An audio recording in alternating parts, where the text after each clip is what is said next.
Bienvenidos a esta primera presentación sobre el uso de PIINFO para el análisis de información epidemiológica. En esta presentación veremos algunos aspectos básicos que hay que tener en cuenta en relación a la planificación del análisis de datos.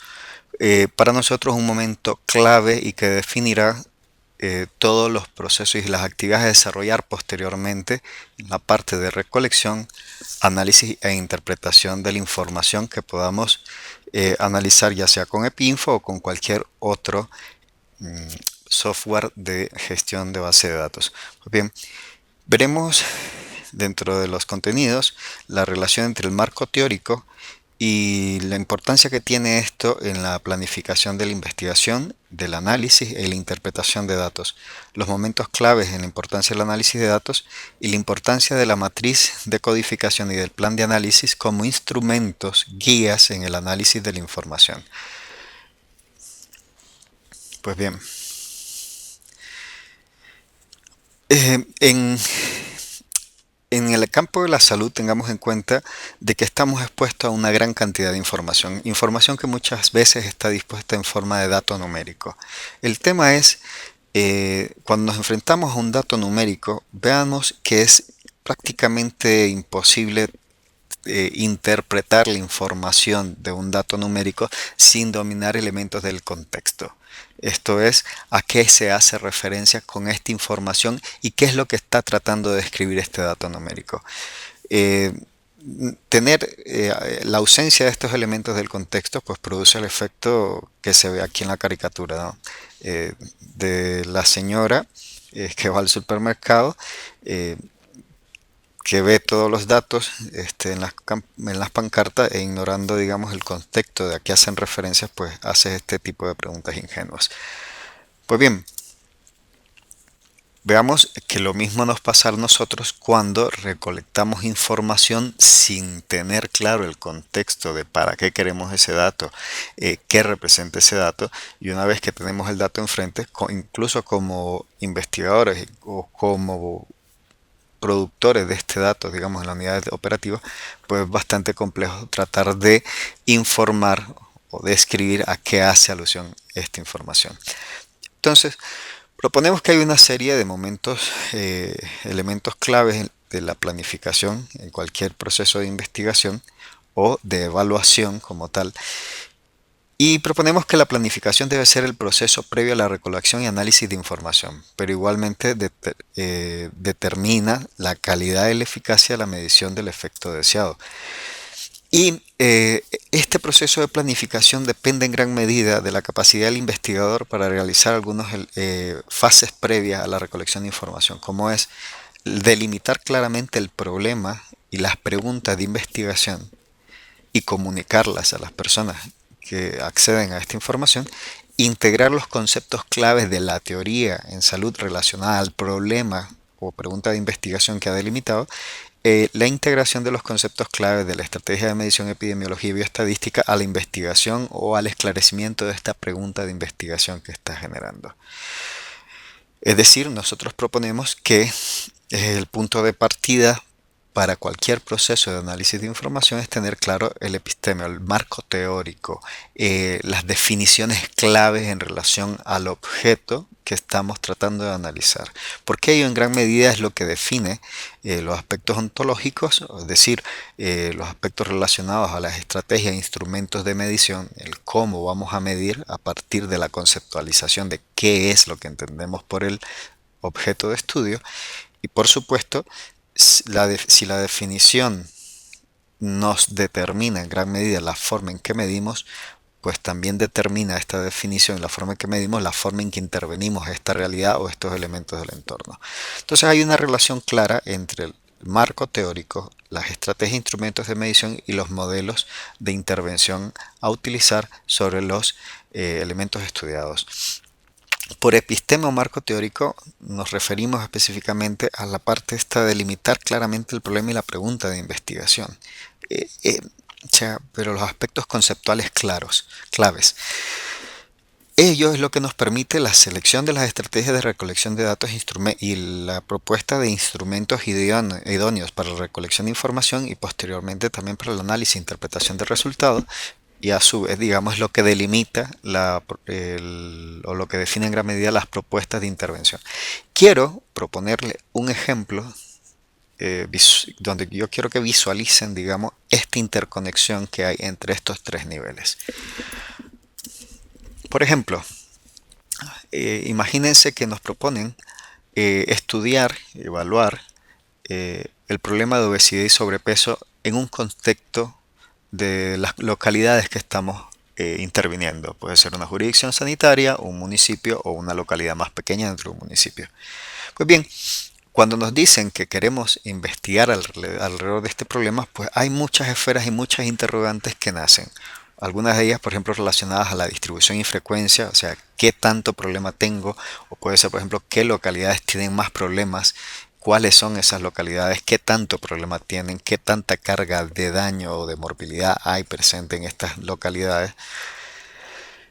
O las preguntas pueden estar dirigidas a, digamos, a identificar factores de riesgo relacionados a este problema, ya sea factores de riesgo o determinantes sociales o elementos de determinación sociohistórica. Cada uno de estos tres elementos que estoy mencionando aquí son marcos teóricos o epistemológicos diferentes para entender el problema. Y cada uno de estos campos, ya sea el de factores de riesgo, determinantes o determinación social, entiende de forma diferente las interacciones entre los diferentes elementos, ya sea sociales, ambientales, económicos, genéticos, culturales. Cada uno de estos marcos teóricos, marcos epistemológicos, pues propone o asigna mayor peso de importancia a alguno de estos elementos que otros. Pero bueno, eso ya trasciende a los propósitos de esta presentación. Pero también nos podrían interesar, por ejemplo, las consecuencias relacionadas a este problema de obesidad y sobrepeso, como puede ser la morbilidad o mortalidad social del problema, o las consecuencias económicas, las familiares, cantidad de gasto en salud, etcétera, etcétera, ¿no? Pero también otra situación de amplio interés relacionada al problema de obesidad y sobrepeso es, por ejemplo, analizar las estrategias o los abordajes más efectivos o más eficientes desarrollados ya sea desde las instituciones sanitarias o desde otros programas y servicios sociales, comunitarios o estrategias de organizaciones de la comunidad, etcétera, etcétera, etcétera. O ver, por ejemplo, el tema de elementos culturales que proporcionen, digamos, herramientas o estrategias factibles de implementar en otros entornos que propicien una menor predisposición a este problema. Entonces vean que hay gran y cantidad de preguntas que me puedo generar alrededor del problema. Entonces el primer paso, un proceso de planteamiento de una investigación es delimitar una sola pregunta de investigación. En investigación vamos un paso a la vez, una pregunta a la vez. Y eso es necesario tenerlo claro. Entonces, imagínense que yo propongo, mira, un paso interesante primero, ahí antes de pasar a las siguientes preguntas, es analizar, por ejemplo, la distribución y frecuencia. ¿El problema está afectando a todos en mi localidad, a todas las localidades por igual, o hay algunas que tienen más afectación que otras? Y dentro de esas localidades que están más afectadas, se distribuye igual por edad y por sexos.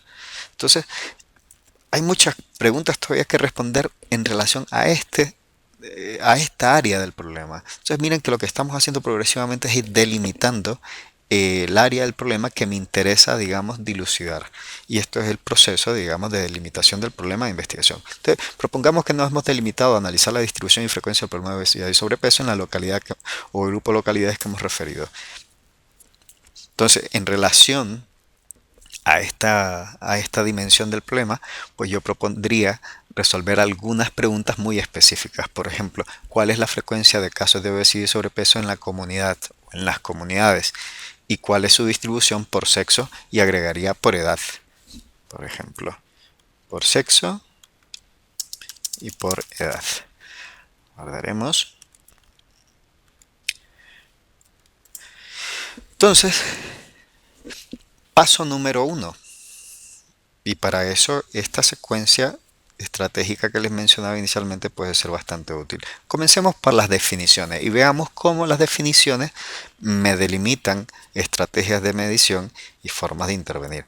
Por ejemplo, si yo parto de las definiciones que utilizamos frecuentemente desde la OMS, por ejemplo, de obesidad y sobrepeso, veamos que OMS propone que que una persona presenta obesidad cuando presenta un índice de masa corporal superior a 30 kilogramos por metros cuadrados.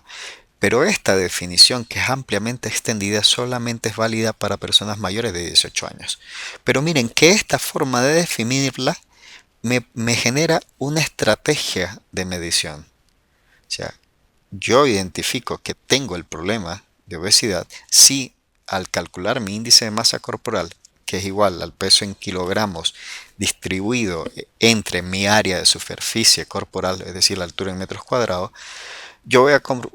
Entonces, en función de eso, la estrategia de medición que propone MS, o los rangos que propone son que se considera que el peso es normal o índice de masa corporal es normal si el índice de masa corporal está entre 19 y 24. Tendré sobrepeso si está entre 25 y 29 y obesidad si es de 30 kilogramos por metro cuadrado o más. Las intervenciones estarán dirigidas básicamente entonces a aquellas actuaciones relacionadas a aquellos aspectos que estén generando, digamos, una situación de sobrepeso en relación a mi estatura. Es decir, consejería sobre alimentación, ejercicio físico y medicación para asegurar la regulación metabólica, entre otros. Pero si esta definición, por ejemplo, podemos encontrar otras definiciones, como por ejemplo, eh, hay definiciones que utilizan la distribución de grasa corporal y nos dicen de que si el porcentaje de grasa corporal es mayor de 25% en hombres, pues estará con obesidad, y si es mayor del 30%, el total de la grasa corporal en las mujeres también se consideran como obesidad. Pero miren, yo para calcular la proporción de grasa corporal de las personas, pues ya no me basta con medirlas en centímetros y, y dividirlo esto por la altura. No, esta definición me obliga a utilizar otras estrategias de medición. En este caso, dentro de las que son válidas para medir porcentaje de grasa corporal está el análisis de impedancia eléctrica, que esto es una estrategia a través de la cual se genera, digamos, un impulso eléctrico que pasa a través del cuerpo, y lo que vemos, digamos, es cómo el cuerpo permite o restringe, digamos, la circulación de esta corriente. Entonces, como la grasa es una mala conductora, entonces la resistencia que se genera pues será proporcionalmente inversa la resistencia a la cantidad de grasa. Entonces hay instrumentos ideados para medir esto que llamamos impedancia o resistencia que ofrece el cuerpo, y es lo que nos permite hacer algunas estimaciones sobre el porcentaje de grasa corporal. Pero vean, la estrategia de medición que utilizo a partir de esta definición es totalmente diferente, aunque las intervenciones pues en este caso pues sean prácticamente la misma. Pero bueno, son dos formas de acercarnos a índice de masa corporal. Y tenemos, por ejemplo, que OMS y OPS también proponen que en población infantil las estrategias anteriores pues no son necesariamente válidas para población infantil. ¿Por qué? Porque la distribución de área corporal, la distribución del área corporal es totalmente diferente, y la grasa corporal también. Entonces, OMS y OPS han diseñado una serie de tablas de índice de masa corporal esperados por sexo y por edad para niños que van desde 0 a 5 y de 5 a 18 años. Entonces, nos dice de que un niño o adolescente tiene obesidad cuando su índice de masa corporal para la edad y su sexo está a una distancia de 2 desviaciones estándar o más respecto al valor esperado de índice de masa corporal para su edad y sexo. Ojo, a 2 desviaciones estándar. Entonces vean que aquí esta definición me obliga a utilizar otras estrategias de medición. Primero, tengo que calcular el índice de masa corporal observado en la persona, para lo cual me sirve la fórmula anterior: peso, altura en metros cuadrados, pero ahora tengo que calcular desviaciones estándar. ¿A cuántas desviaciones estándar está su índice de masa corporal observado con respecto al esperado? Entonces lo que OMS me propone es unas tabulaciones de índice de masa corporal esperado por sexos y edad. Entonces yo lo que hago es calcular para esa persona, para ese adolescente en particular, primero su índice de masa corporal observado, y luego irme a las tabulaciones por su sexo y por su edad y ver el índice de masa corporal que se espera para su sexo y edad. Y se lo resto al índice de masa corporal observado. Ese resultado lo divido entre el índice de masa corporal esperado nuevamente y de esta manera, a través de un proceso de tipificación, es que consigo el cálculo de desviaciones estándar. Bueno, es una fórmula relativamente sencilla, pero vean, ya hay una variable adicional, ¿no? El tema en los chicos, en los adolescentes, a diferencia de los adultos, está en un proceso todavía de crecimiento longilíneo. Entonces, vean que en niños, a diferencia de los adultos, pues también hacemos intervenciones dirigidas también al control no solamente del peso, sino también de control y vigilancia del crecimiento longilíneo. Entonces, dado ese contexto, pues tenemos algunas estrategias de intervención diferenciadas. Y estas tablas se generan de esta manera atendiendo a esas razones, ¿no? Que los chicos a lo largo de este periodo que todavía están creciendo, pues se espera una cierta progresión no solamente de su distribución de peso, sino también de crecimiento longilíneo. Pero podemos encontrar muchas más definiciones. Hay otros autores que proponen la idoneidad de utilizar, por ejemplo, el índice de cintura como un predictor de riesgo cardíaco, lo cual es más útil, por ejemplo, si estamos tratando de utilizar estos datos como predicción de riesgo cardíaco. Otros utilizan pliegues cutáneos y hay una gran cantidad de estrategias que podemos utilizar para definir obesidad, para medirla y también sujetos también a intervenir. Entonces, esto lo que nos obliga es, a partir de todo este montón de definiciones, tratar de definir claramente cuál es la que es factible y necesario de utilizar en nuestra investigación para abordar el problema de interés. Entonces, por eso siempre recomendamos en una investigación comenzar con un proceso de lectura amplia acerca del problema, pero esto con la necesidad de identificar, digamos, estas diferencias y variaciones en los conceptos, en las formas de abordarlos, de medirlas, y tratar de identificar una forma y estrategia de abordarlo o medir el problema que sea factible de implementar con nosotros a través de las estrategias y los instrumentos que han sido propuestos. En este caso, supongamos que en nuestra comunidad nosotros queremos enfocar nuestro estudio en población infantil. Por tanto, no nos servirían, ¿no?, las definiciones previas que son únicamente utilizables en población mayor de 18 años. Tendríamos que utilizar esta propuesta para medición infantil, y dentro de esta incluso es posible encontrar una gran cantidad de agencias que proponen sus propias tablas. Entonces hay que definir cuál de todas estas agencias, por ejemplo, CDC tiene algunas propuestas, OMS tiene las suyas, hay países como China que están proponiendo también suyas tablas propias para el tema esto de vigilar crecimiento y desarrollo, índice de masa corporal de sus poblaciones, etcétera. Y entre cada uno de estos instrumentos y estrategias, pues hay ciertas variaciones que son necesarias tener en cuenta. Adoptamos una que sea posible de utilizar por nosotros, y vean, desde que adopto y defino, bueno, me interesa medirlo y lo voy a hacer a través de esta estrategia, no solamente adopto la definición, sino que automáticamente tengo que adoptar los mecanismos de medición, las estrategias e instrumentos de medición que se utilizan a partir de esta definición y que me permiten, digamos, medir el problema. En este caso, si yo quiero utilizar la estrategia de OMS para medición de ICMS masa corporal en chicos, tengo que utilizar estos recuadros para clasificarlos. Entonces vean que lo que tengo es, primero, calcular el índice de masa corporal, que es lo que tienen acá en la columna, en la izquierda, en las ordenadas, y en las abscisas, en las X, tienen la edad. Pero vean que la edad la tienen en años y en meses, desde los 5 años hasta los 18 años, ¿no?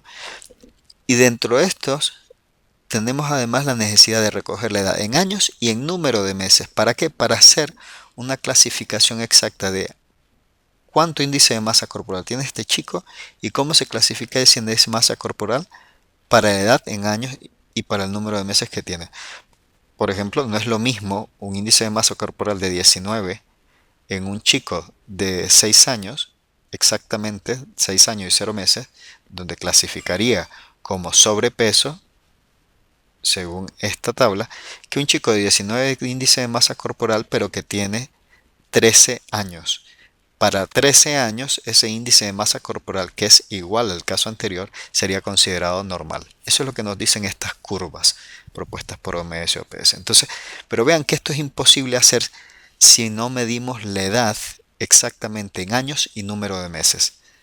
Entonces, la estrategia me define no solamente las variables que necesito, sino el nivel de precisión con el que requiero recoger esa variable. Si yo recojo la edad, por ejemplo, en rangos que habitualmente utilizamos, por ejemplo, de 5 a 14 años, y me sale un chamaco con 18 de índice de masa corporal, pues bueno, ¿y cómo lo clasifico? Pues no podría clasificarlo, porque miren, tendría un rango muy alto de 5 a 14 años, donde las posibilidades del índice de masa corporal de 18 es que esté entre obesidad a normal.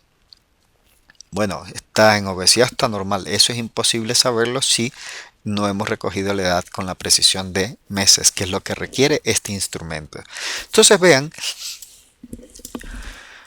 que es necesario tener claro, primero, la definición, las estrategias de medición a utilizar y el nivel de precisión de los indicadores a utilizar y de las variables y la precisión de las variables a medir son elementos que hay que tener bien claros antes de proceder al segundo paso. El segundo paso en el proceso de planificación del análisis es generar las matrices de codificación, es decir, si ya sé qué indicadores necesito generar y con qué variables generan estos indicadores y qué nivel de precisión necesito medir estas variables, entonces tengo que eso explicitarlo en una herramienta que llamamos matriz de codificación.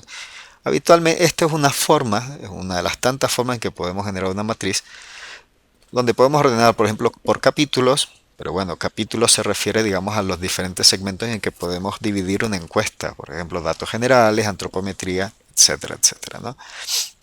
Las variables propiamente dichas, ¿no?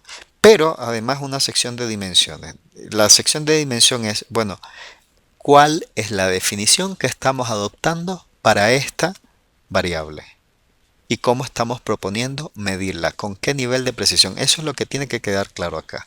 Ahora, tenemos que generar una etiqueta, que es un nombre breve, no de unos 8, 9 caracteres, no mayor, que vamos a utilizar luego para generar las bases de datos.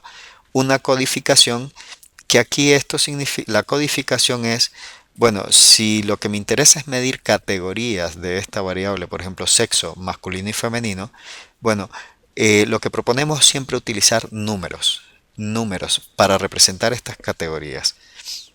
No letras, por favor. Si ustedes meten letras al EpiInfo, prueben, por ejemplo, metiendo al Excel. Si ustedes abren un programa Excel y realizan el siguiente procedimiento. Señor Excel, necesito, vamos a verlo por acá.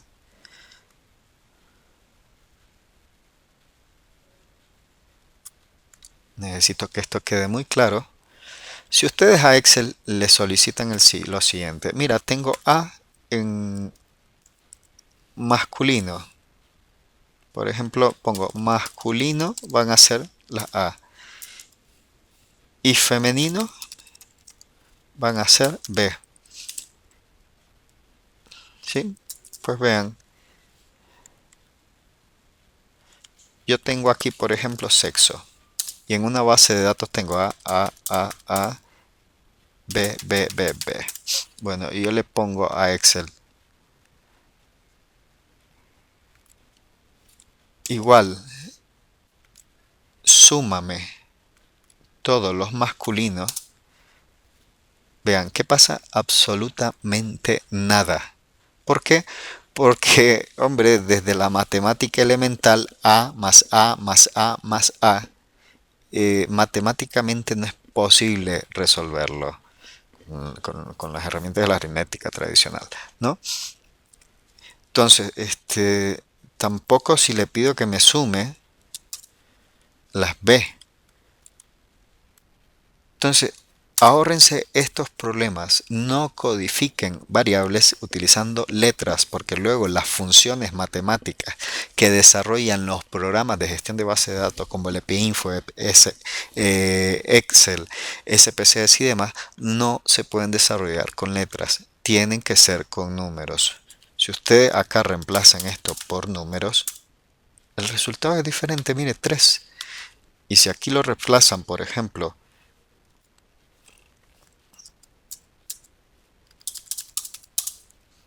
miren, me da otro resultado. Es decir, la operación matemática sí es posible utilizarla. Ahora, vamos a utilizar entonces números y lo vamos a utilizar de forma que eh, nos permitan desarrollar algunos elementos o algunas operaciones matemáticas para contabilizar, no a través de sumas, sino recuento de cada una de estas categorías. Entonces, cada categoría le asignamos un número. Hay variables que tendrán más de una categoría, por ejemplo, estado nutricional 0, 1, 2, 3, ¿no? Donde cada número representa cada una de esas categorías. Y habrán variables donde el número representa exactamente, digamos, lo que queremos medir. Por ejemplo, la edad de años cumplidos al momento de la entrevista, pues una variable, si sale 3, quiere decir que son 3 años.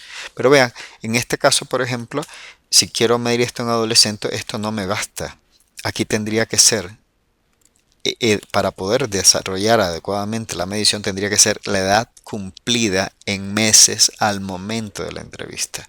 Sería lo ideal. Si la mido en años, tendré siempre problemas para medir adecuadamente el, el efecto o el índice de masa corporal correctamente para esas personas. Y luego de generar esa matriz de codificación que proviene de la definición, de visualizar correctamente las estrategias de medición propuestas para generar, eh, que provienen de esas definiciones, después de generar la matriz de codificación, un segundo paso es generar el plan de análisis. Es decir, dada la pregunta, cuáles serán la estrategia para generar los indicadores que me permitirán medir adecuadamente esa pregunta. Por ejemplo, propongo que para este caso, para esta pregunta, cuál es la frecuencia de casos de obesidad sobrepeso en la comunidad y su distribución por sexo, pues tendríamos que generar como plan de análisis la generación de unas tablas de distribución de frecuencias, en donde tenemos los estados nutricionales con obesidad o sobrepeso y sin obesidad y sobrepeso, que es lo que interesa, y además de tener el total en esa comunidad o comunidades, tenemos su distribución por sexo. Entonces, con una tabla de distribución de frecuencias compuesta, donde se cruce la variable sexo por estados nutricionales, es posible generar, contestar esa pregunta de investigación. ¿Qué indicadores teníamos que generar? Bueno, la prevalencia de obesidad o sobrepeso. ¿Cómo la generaríamos? Bueno, dividiendo el total de personas de esa comunidad que tienen sobrepeso u obesidad y lo dividimos entre el total de la población analizada. Y eso lo dividimos por 100 y me dará un porcentaje. Puedo sacar también la prevalencia de obesidad y sobrepeso en hombres y miren, lo único que tengo que dividir es, en este caso, la cantidad de hombres que presentan obesidad o sobrepeso entre el total de hombres analizados.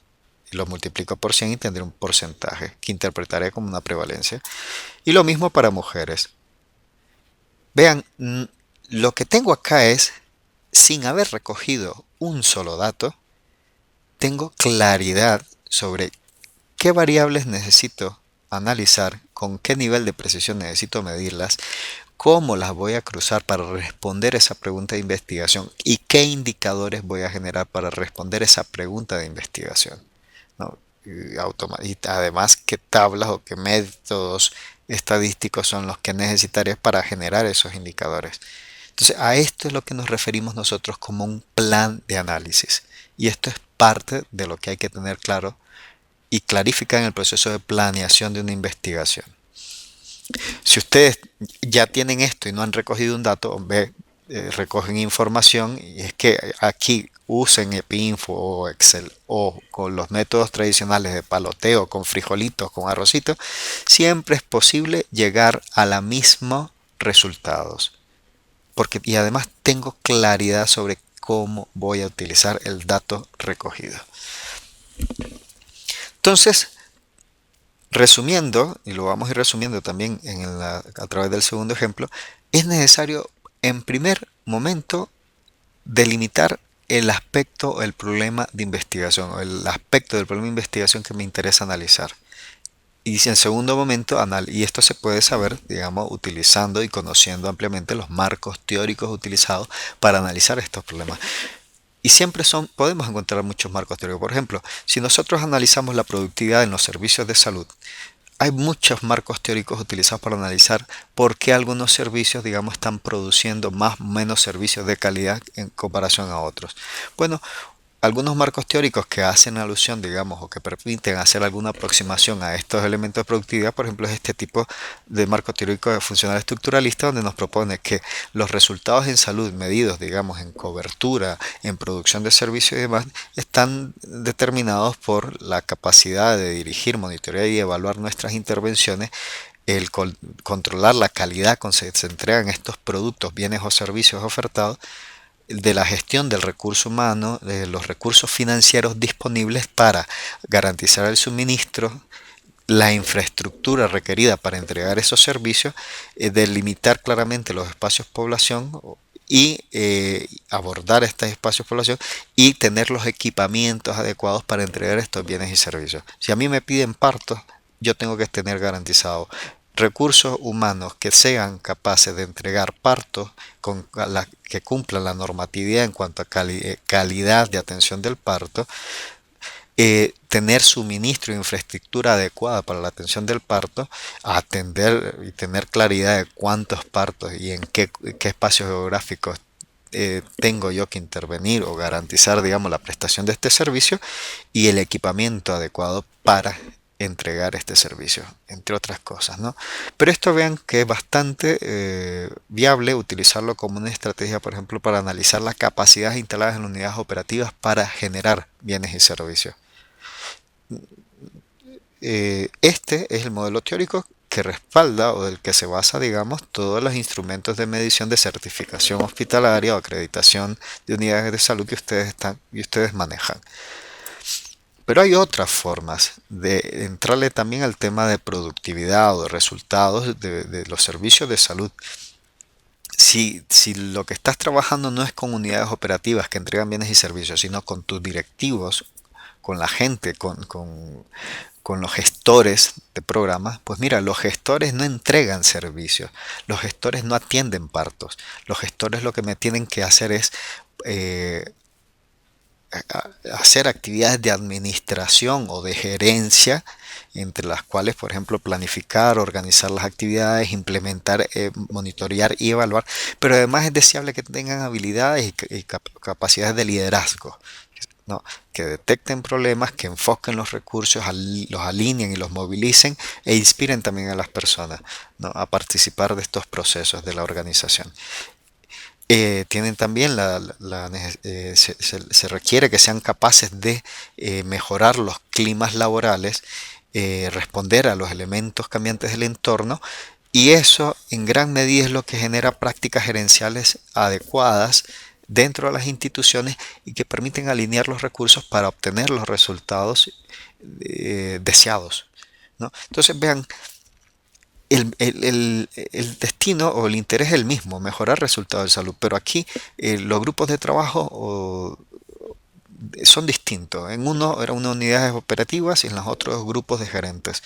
Entonces, los marcos teóricos, ¿qué marco teórico voy a utilizar? Pues hombre, depende con quién vaya a trabajar, yo tengo que proponer un marco teórico más adecuado para ver, digamos, qué contenidos desarrollo. Suponete si lo que queremos hacer, por ejemplo, una intervención de capacitaciones y demás, este más adecuado para trabajar con gerentes. Pero vean, cada marco teórico propone dimensiones eh, que se definen como relevantes, que pueden o no aparecer en otros marcos teóricos, en los otros marcos teóricos. Entonces, ese es el asunto de los marcos teóricos. Los marcos teóricos son las formas de entender esa realidad, ¿no? De los elementos que generan esa realidad. Y desde cada perspectiva teórica, pues lo que pasa es que se iluminan algunos aspectos de esa realidad a expensa de oscurecer otros, ¿no? Pero bueno, entonces Vean que clima laboral no me salía en el marco teórico anterior, entonces desde esta perspectiva sí se desarrollan herramientas, metodologías para medir clima laboral y intervenir clima laboral, ¿no? Entre otras cosas. Pero también hay otros marcos teóricos, ¿no? Como este complejo que proponen Jacewicz, Wanda y Tulenko, donde dicen que, bueno, sí, lo anterior es importante, pero ellos entienden que productividad es más bien un subproducto de tres dimensiones complejas, como es los conocimientos y habilidades de la persona, pero dicen, puede conocer y tener habilidades para desarrollar el servicio, por ejemplo, atención de parto, pero por sí misma no es suficiente, tiene que haber también motivación por hacer las actividades programadas y contar con un entorno laboral propicio para trabajar, es decir, con una carga laboral razonable, con supervisión de soporte, no de castigo, y por supuesto contar con los suministros, equipamientos y tener el respeto, trabajar en un entorno de respeto. Pues vean, son otras dimensiones, hay algunas que salen en los modelos anteriores y otras que vienen y son propias de este modelo y por tanto en este modelo también proponen herramientas e instrumentos propios para medir cada una de estas dimensiones. Entonces, si vamos a analizar productividad, la primera pregunta que les diría es, bueno, ¿cómo me la definís? ¿Cómo me la vas a definir? Porque a partir de la definición que generes, entonces los instrumentos de medición o las dimensiones que vayas a medir tienen que ser coherentes con ese marco teórico. Pues bien, una vez que hemos definido estos elementos, primero la definición que vamos a utilizar. Luego, los instrumentos y estrategias de medición que parten de esta definición teórica. Entonces, podemos comenzar ya a generar las estrategias propias o planificar la estrategia de medición. Primero, una matriz de codificación de datos, generar el plan de análisis, posteriormente los instrumentos de recolección de información, recoger el dato, ¿no? Y una vez que recogimos el dato, Rodman propone, por ejemplo, que hay tres elementos básicos a tener claro una vez que ya tengas el dato. Vean, suponiendo que ya recogimos la información. Primero es la edición del dato, que es la revisión de la calidad de la captura, corregir los errores. Imagínense, por ejemplo, que mandan encuestadores a medir, a aplicar encuestas a niños en las escuelas para medir estados nutricionales y que hay un encuestador, por ejemplo, que sistemáticamente no recolectó la información en cuanto a la variable sexo o la variable edad. Vean que por esa omisión será prácticamente imposible calcular el índice de masa corporal esperado para este sujeto porque no conocemos o su edad o su sexo. Y las tablas de OMS y OPS para índice de masa corporal esperado vienen por edad y sexo. Entonces, la carencia de este dato me imposibilitará hacer los subsiguientes análisis. Pero es diferente darte cuenta que carece de este registro en el lugar de donde estás recogiendo datos a hacerlo, digamos, distante del lugar donde se dio o se originó el dato. Entonces, Rodman propone que la edición del dato tiene que ser inmediata al proceso de captura, porque de esa manera tienes la posibilidad de corregir. Si identificas la carencia del dato al momento, inmediatamente después de haber capturado o completado un instrumento, pues entre más cercano esté al momento de recolección, más fácil tendremos la posibilidad, digamos, de recuperar este dato. Evitando siempre, tratando de evitar la pérdida de información. Una vez que tenemos la completa certeza de que tenemos todos los datos que requerimos, pues procederemos a la reducción de datos. Esto es reducción de la información, una cantidad de categorías claves que me permiten ir ya a analizar la información. Esto es, por ejemplo, la generación de los indicadores, ¿no? Indicadores de prevalencia y demás. Perdón. Y posteriormente, pues la medición de los efectos propiamente dicho, la generación, las medidas de fuerza de asociación, de prevalencias y demás. Pues bien, aquí un breve resumen de lo que hemos visto en esta primera presentación de cómo se hace la planificación del análisis de información. Lo primero, tener claro el marco teórico. Definir adecuadamente el problema. utilizar para ello las definiciones que hayan sido otorgadas por por teóricos o investigadores del problema, y esto lo que nos permitirá entonces es también hacer uso no solamente de su definición, sino de los instrumentos de medición que se han validado, que se han dicho que sirven para medir esa dimensión del problema que nosotros hemos delimitado. El problema es que si ustedes no hacen esto de esta manera, y proponen o inventan sus propios instrumentos, pues el problema es que cuando recojas información, primero, hombre, realmente estás midiendo lo que dices que quieres medir. Y la segunda es contra quién te vas a comparar. Si este instrumento es nuevo y solamente tienes una medición, el problema es que no tenemos grupos de comparación.